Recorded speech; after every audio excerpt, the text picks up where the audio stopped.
Biar anjing menggonggong, kita akan maju terus.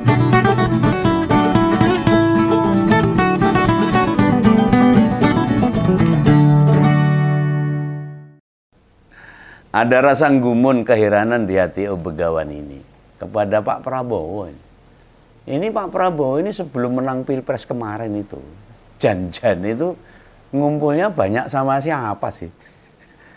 Bergaul sama siapa aja sih? Nah, kenapa Begawan membuka pitagonan pertanyaan seperti itu? Sebab pas meresmikan kawasan ekonomi khusus Industropolis di Batang itu, omongannya ya sebenarnya orang patut dirungokke. Sebagai seorang presiden lah dan orang timur, Indonesia akan menjunjung tinggi adat istiadat, keluhuran, tata cara, etika dan adab. Dia itu bilang, biar anjing menggonggong kita akan maju terus, song-song masa depan gemilang. Loh gitu katanya. Anjing menggonggong, kita akan maju terus, kita akan bangun masa depan yang gemilang. Loh maksudnya nyebut anjing itu kepada siapa? Itu ditujukan pada siapa? Sebutan anjing itu bukan lagi makian loh, sudah masuk kata-kata kotor, meskipun itu peribahasa. Dan dia nggak merasa malu ngasih contoh buruk di depan rakyat. Lo cek saja. Sejak presiden pertama sampai ke-7 nggak ada yang sampai omong kasar gitu. Kritikan dan demo-demo pada 7 presiden nggak kalah keras juga. Bukankah 5 bulan ini kondisi negara kita nggak tambah baik melainkan tambah sakit. Dan semua kota sekarang baru ada demo. Banyak demo menolak undang-undang TNI, demo adili Jokowi, demo macam-macam lah. Banyak sekali. Dan ini tidak sekeras presiden pertama sampai ke-7. Semoga tidak seperti tahun 98. Ini yang doa kami. Karena Indonesia bakal chaos dan rakyat yang akan sengsara. Loh kalau banyak kritik itu disebabkan kami tersiksa, kami peduli, kami ingin negara ini baik, jadi baik, gak tambah bobrok Pak. Kita ngeritik itu supaya negara jadi baik, supaya maju, supaya ada introspeksi dari para petinggi. Lah kok malah dianjing-anjingkan sama presiden. Pengkritik itu bukan membenci Pak Prabowo. Pengkritik itu sayang sama Pak Prabowo sebagai pemimpin. Harusnya dimaknai seperti itu. Untuk merubah apa yang salah. Dan cacian begini bukan pertama kali loh. Sebelumnya dia kan mengolok-olok dengan kata dasmu, dasmu. Dan itu sekarang menjadi kata-kata yang sering diucapkan oleh banyak. Dari anak-anak sampai orang tua. Bahkan di dalam rapat. Di dalam pertemuan ketika ada yang agak emosi sedikit aja lalu ngomong dasmu. Maka tadi kan tak tanya, Jan-Jan sebelum Pilpres kumpulnya sama siapa? Ngolok-olok ngaku kata-kata kasar kabeh.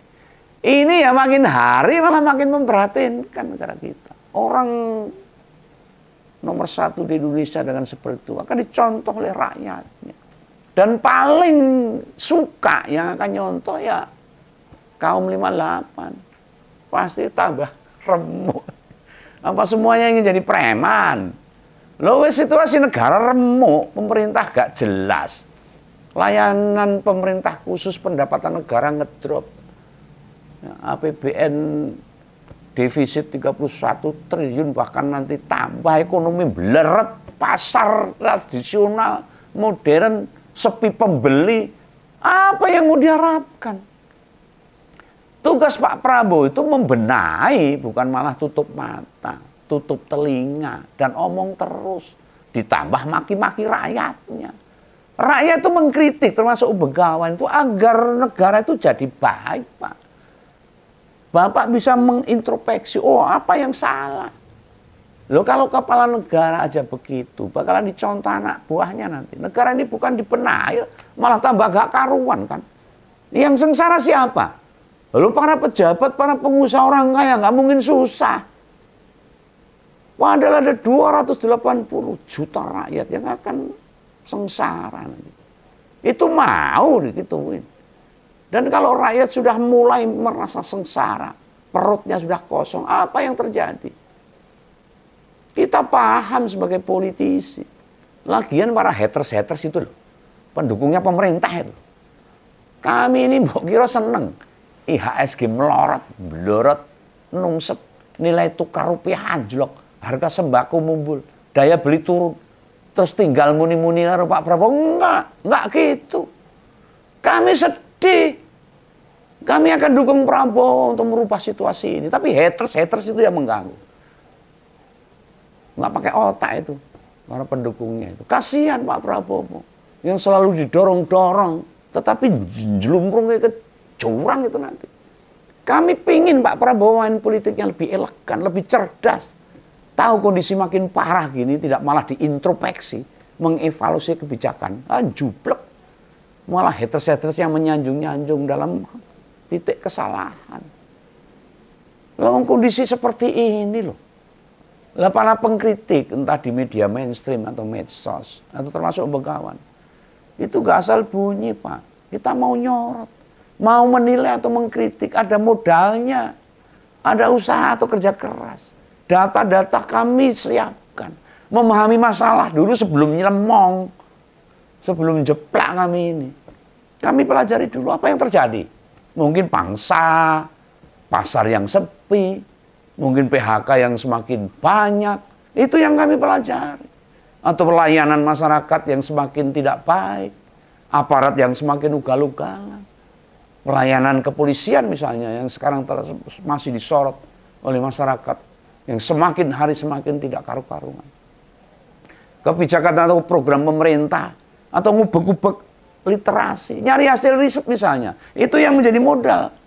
Kami ini mengkritik Bapak, supaya Bapak bisa introspeksi. Mencari kesalahan yang diperbuat oleh pemerintah ini. Sehingga saat ini kondisinya tambah ruwet. Lah nek mau ngomong dasmu karo anjing, ya gampang muniku.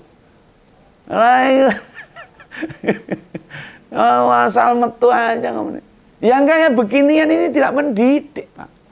Bukan meningkatkan pengetahuan rakyat. Ngajari nggak baik buat rakyat akhirnya. Loh kami para pengkritik kan tinggal di Indonesia. Memang kalau negara bangkrut kami nggak susah. Kami ikut sedih, kami susah. Podo susah. Omongan atau kritik kami harus demi kebaikan. Bukan menjatuhkan. Ingat itu. Kecuali kami ini mencaci maki, memfitnah. Beda. Ingat loh, sebagai presiden, kepala negara, dalam menentukan kebijakan, kan yo rawaton toh. Semua pasti ada dasarnya. Mestinya gitu. Loh kenyataannya, kok efeknya negatif terus? Apa semua ide atau gagasan mau sak metune, sak karpe tidak berbasis pada kajian, atau permasalahan, atau penelitian apa gitu? Bahaya itu bila sebuah program jalan tanpa landasan yang kuat, Pak. Ngawur akhirnya. Dan korbannya akan banyak. Baik anggaran, baik kinerja, program. Yang akhirnya rakyat yang jadi sasaran. Loh kemarin loh, usai pengesahan rancangan undang-undang TNI, demo itu terjadi di mana-mana. Sampai hari ini. Termasuk di Jakarta, di Solo, Jogja, Bandung, dan sebagainya. Seiring itu pula, timnas kita keok. Lawan Australia digebuk 5-1. Dan itu Pak Erick Thohir harusnya mundur itu. Masih ada peristiwa TNI tembak 3 polisi akibat penggerbekan judi sabung ayam. Karena kabarnya setorannya minta tambah. Ini kan ruwet ini. Lah kok kata Kapendam 2 Sriwijaya, Kolonel Eko Syahputra. Jebul itu sudah terjadi setahun. Ada setorannya itu. Itu yang ngomong dari pihak TNI sendiri loh. Lah di medsos beredar kabar. Tarian di lokasi sabung ayam itu mencapai 2,5 juta per hari loh. Lah itu minta dinaikkan menjadi 20 juta per hari. Oh ini di luar konteks. Ini hanya contoh. Jadi Indonesia ini ruwet lagi kan itu. Nah karena nggak mau diancam, mau digerebek dan terjadilah peristiwa itu. Loh kan peristiwa ini bikin kita mikir. Bukankah polisi sama TNI itu sudah digaji sama negara?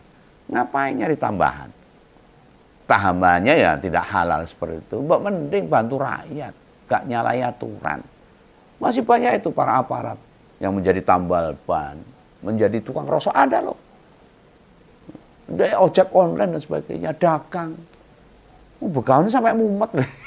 Bendino kok ya eneng-eneng masalah perintilan-perintilan, hal-hal kecil yang bikin kita resah, prihatin.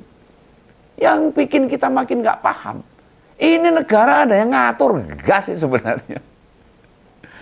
Kembali nih, pemerintah juga berencana minta Himbara atau Bank BUMN buat mendanai koperasi hitam putih. Lah, apalagi seperti ini. Koperasi hitam putih, koperasi merah putih. Buat modal awal 70.000 koperasi desa. Anggarannya 350 triliun. Aku kan saya orang genah kok kebijakan ide ini itu. Masih disusul ribuan program lain, ya wajar. Ini yang menyebabkan kita ini mengkritik Bapak. Kritik dalam hal memberi masukan, memberi gambaran. Ada sebuah kekeliruan di situ. Semoga kritik-kritik kami itu dikumpulkan, Pak. Dipelajari oleh pemerintah. Loh, di media mainstream atau medsos banyak loh obrolan atau sorotan ke pemerintah. Banyak. Dan pasti mereka-mereka itu adalah para pemikir juga. Ada budayawan, ada akademisi, pasti orang-orang cerdas. Bukan seperti haters itu Pak. Yang cuma sembako sama jabatan. Jabatan yang nggak ada manfaatnya itu, yang bela-belain. Dan dia tidak pernah mikir haters itu.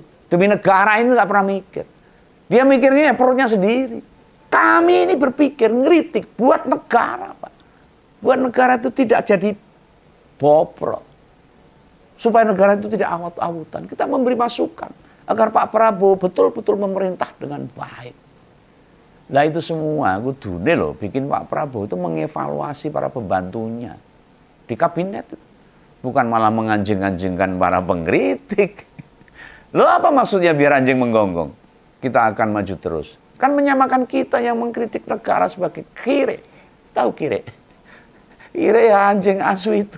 Wedus balap kalau di Jawa itu. Lo jangan digeneralisir gitu, Bos. Jawab apa yang jadi keprihatinan kami. Gak ada yang mau negara kita itu rusak. Yang gak bener siapa ya? Kalau Pak Prabowo tahu yang gak bener adalah pembantu, pisui aja mereka. Kalau yang gak bener yang merusak negara para koruptor, sikat aja mereka.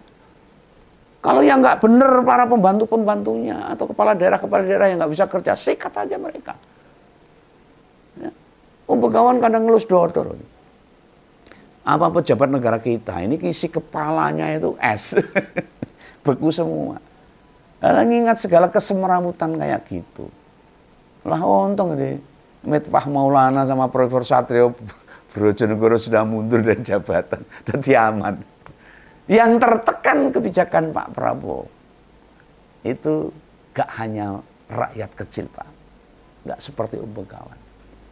Itu tanya itu, pengusaha-pengusaha kayak. Mereka juga tertekan. Barang dagangan mereka ikut turun. Penjualannya turun, sepi. Mereka tertekan, Pak. Karena situasi negara yang tidak beres seperti ini.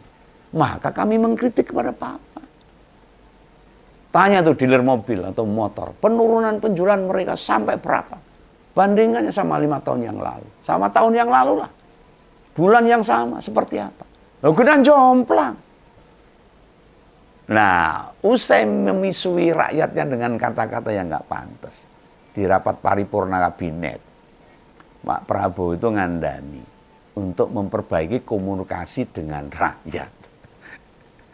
Awalnya kan ya pas berita itu keluar, Begawan positif thinking aja. Tak kira itu presiden mau introspeksi sadar diri. Ada yang nggak pas di pemerintahannya. Lah begitu tak klik, di situ ditulis sudah banyak inisiatif yang dihasilkan pemerintah. Loh iya tuh. Katanya ada banyak terobosan, banyak kebijakan. Lah adalah apa meneh ini? Apa inisiatif yang sudah muncul dari pemerintah? Perkaranya itu bukan soal terobosan atau kebijakan yang ada. Substansinya apakah itu semua membuat rakyat bahagia, sejahtera atau enggak? Dan berbagai kebijakan yang dikritik banyak pihak itu bukan nomor-nomor loh, Pak. Lawang program pemerintah itu malah nyusahin kita semua. Saya rekoso urip rakyat kita ini. Tambah ngeri, Bos. Mbok kira ngonten kayak ngombol begini ini, mau gacok jeplak enggak? Atau Begawan asal bicara, asal muni apa yang terlintas di kepala Begawan? Enggak. Tapi itu enggak hanya asal bicara. Bila ada kebijakan yang dikeluarkan pemerintah, ya tak baca dulu. Dipelajari. Kalau memang positif mensejahterakan rakyat, ya kami gemborkan, kami dukung. Salah satunya seperti Kang Demul di Jawa Barat. Saya dengung-dengung. Lalu setelah kami pelajari, kemudian dikomparasikan sama aturan. Aturannya apa? Kebijakan pemerintah itu. Sama masa lalu misalnya. Nek secara regulasi nggak masalah. Apakah berpotensi memunculkan dampak negatif atau positif? Itu yang nantinya akan saya sampaikan. Baik buruknya kebijakan pemerintah itu. Ini ada kemungkinan dampak negatif, dampaknya apa, atau berpotensi menimbulkan kerusakan. Ya dicatat. Apa saja kemungkinan buruk yang ada. Terus juga dilihat tuh dari sisi anggaran di mana. Dan masih banyak lagi yang kami pelajari. Andai semua sudah lengkap, baru saya tulis dibuat konten. Sehingga tak sampaikan itu tidak ada yang salah. Orawatan. Dan ketika dilihat oleh masyarakat, masyarakat jadi cerdas. Dan semoga bisa dibaca oleh pemerintah untuk menjadi bahan masukan, kritikan. Ada satu kebijakan, itu muasnya bisa dalam banyak aspek loh Pak. Bisa jadi ngonten satu topik atau tema disajikan dalam 14 hingga 20 menit. Seperti yang sekarang saya sampaikan. Tapi buat menemukan kelemahan-kelemahan yang ada, buat mempelajari masalahnya, butuh 5-7 jam untuk saya baca literasi. Nah, ngono kok dipisui asu, anjing. Kan tadi sing asu aja nih ngomong gini nih. Lo bilang Pak Prabowo nggak siap dikritik misalnya, nggak usah lah jadi kepala negara, mundur kalau gitu. Ya harus kuat kritikan. Dan kritik yang disampaikan banyak elemen, bukan waton, bukan asal bicara. Pasti ada basis argumentasi. Nah dari deretan yang dikeluarkan Pak Prabowo, deretan dampak buruknya sudah kita rasakan sekarang ini. Meski pemerintahnya baru 6 bulan kurang. Serius ini. Kita sebenarnya dibiarkan saja. Rakyat bakalan jadi keroyo-royo, keronto-ronto, kesiksok-siksok. Prihatin. Harusnya sebuah pemerintahan baru itu masih memanjakan rakyatnya. Bikin seneng warganya. Baru saja dipilih, dimenangkan. Ibarat pengantin baru itu baru honeymoon. Suasananya itu. Semua serba indah. Bila usia pernikahan baru 5 bulan. Tapi rumah tangga sudah kesro. Apalagi sampai ngolok-olok dasmu dan anjing. Berarti bukan jadi keluarga sakinah mawaddah warohmah. Tidak amin lagi nih. Loh kalau diterus-teruskan malah merusak, merugikan kedua belah pihak. Baik pemerintah maupun rakyatnya. Solusinya apa? Yo pisah wae. Cerai, bubar saja. Lama bagaimana? Loh yang jadi kepala negara nggak tahu gimana caranya menahkodai kapal besar Indonesia ini.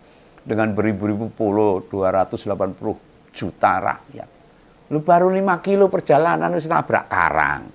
Malah lewat jalur ombak yang gede-gede. Banyak digerogoti ikan paus. Ditendiangi ikan paus kanan kiri, koruptor di mana-mana. Ya. Penumpangnya mabuk kabeh no, Pak. Lu bayangkan saja. Kasus aparat keamanan baik TNI maupun Polri, meski bersifat individual, di mana-mana malah jadi sumber masalah. Hampir tiap hari itu ada saja kejadian yang nggak masuk akal. Muncul di pemberitaan, media yang kritis kayak Tempo, jurnalisnya diancam sama dikirimi kepala babi. Lah gue apa kena? Gimana negara mau baik kalau presidennya saja kayak gitu? Anak buah do ribut dewi-dewi. Entah akan sampai kapan rakyat Indonesia tahan dengan semua keadaan seperti ini. Aku ya bingung. Kudu kepiye? Apa ya arep rungkat? Oke ya, semoga dipahami apa yang saya sampaikan. Salam Begawan, salam mengompol. Jangan lupa subscribe. Dadah.